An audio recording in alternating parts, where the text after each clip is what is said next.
সুপ্রিয় দর্শক, বাচ্চাদের খেয়াল রাখবেন। সোশ্যাল মিডিয়ায় ২-৩ দিন ধরে কিন্তু তোলপাড় সৃষ্টি হয়েছে।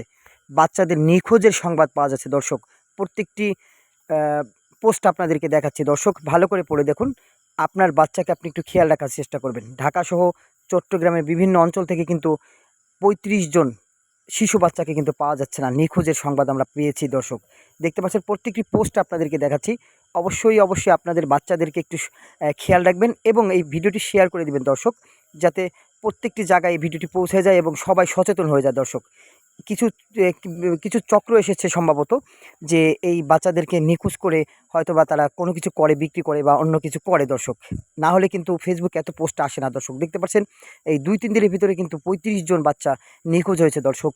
সেটা কিন্তু আপনাদেরকে দেখানোর চেষ্টা করছি। অবশ্যই আপনাদের বাচ্চাদের খেয়াল রাখবেন এবং ভিডিওটি শেয়ার করে দিবেন। ধন্যবাদ। আজকের মতো এই ভিডিও থেকে বিদায় নিচ্ছি। আল্লাহ হাফেজ।